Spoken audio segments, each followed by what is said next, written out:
Hello and welcome to Quick Charge by Electrek, keeping you in the fast track with daily EV and green energy news. I'm Mikey G, and it's Saturday, May 15th. A Tesla Cybertruck prototype was spotted at Gigafactory, Texas, and it's making people wonder if it could finally be a new prototype.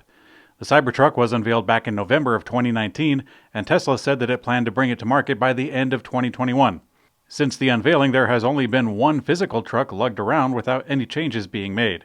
Just a few days after the truck was in New York, it was spotted in Texas, where production is slated for the future.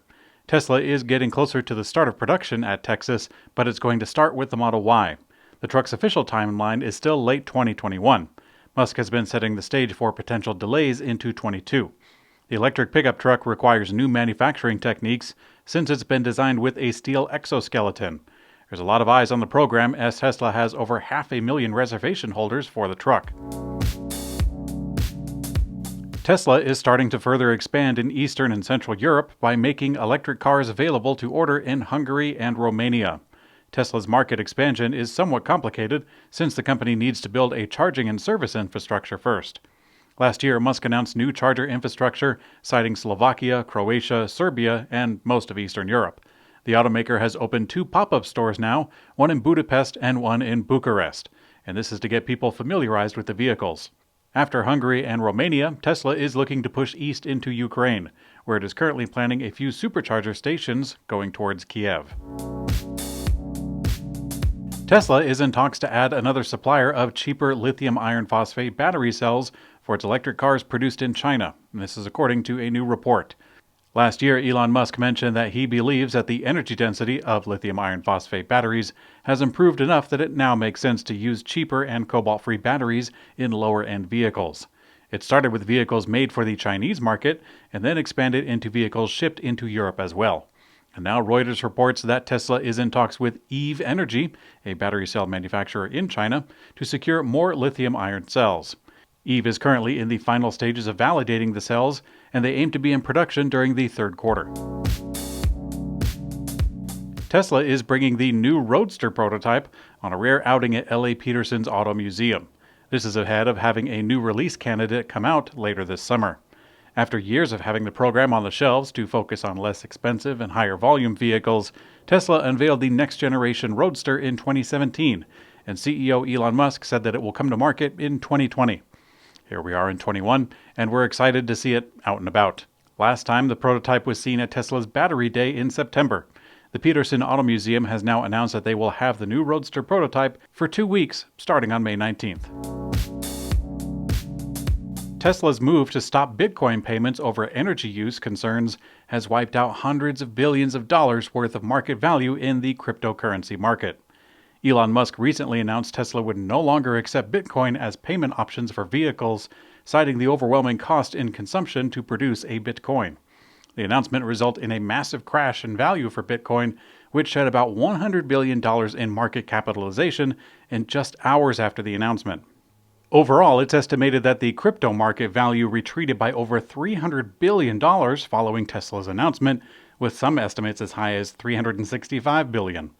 This is a strange situation in which Tesla still owns, as a company, over $1 billion in Bitcoin as an investment. As a matter of fact, I bought a Bitcoin last week. It's right here.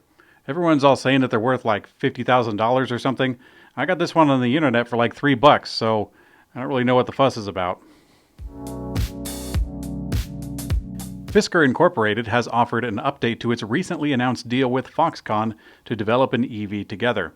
Although the original news came out months ago, Fisker and Foxconn have now shared that they anticipate this EV to cost under $30,000 before tax incentives. Last February, Electrek's own Fred Lambert reported that Fisker had announced a deal to make this EV with Foxconn, and it was codenamed Project PEAR, Personal Electric Automotive Revolution. Cute. Today, the two companies have added more details. Manufacturing will commence in the United States first, with several other locations under consideration, and that Project PEAR will enter the market with the starting price of less than $30,000 before incentives. While Fisker once again has high hopes for another EV, a lot of its production success will be dependent on Foxconn, which is essentially handling most of the supply chain and manufacturing. General Motors' new 2022 Chevy Bolt EV and Bolt EUV have received their official EPA ratings. While GM announced the new electric vehicles, the automaker also said that they expect the Bolt EV to have an EPA range of 259 miles on a single charge. The slightly larger Bolt EUV was expecting a slightly lower range of an even 250 miles. The EPA has released their official estimate, and the Bolt was dead on with 259 miles, but the larger EUV came in with 247 miles. It's a small glitch, just 3 miles from expectation to reality. General Motors is actually getting close to the start of production, and the automaker has been talking about deliveries to dealerships in the U.S. this summer. With the starting price of $31,995 for the Bolt EV and $33,995 for the Bolt EUV, before incentives, the vehicles are expected to be very popular. Washington State's 2030 gas car ban is no more due to a partial veto by Washington Governor Jay Inslee.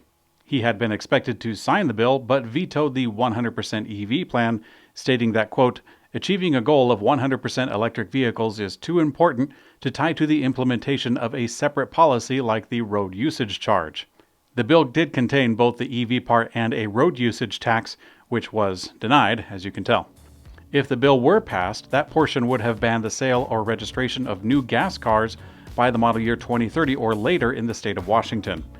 At Electrek, we can only hope that a bill with more agreeable and concise wording and implications can progress forward in Washington, or any state for that matter.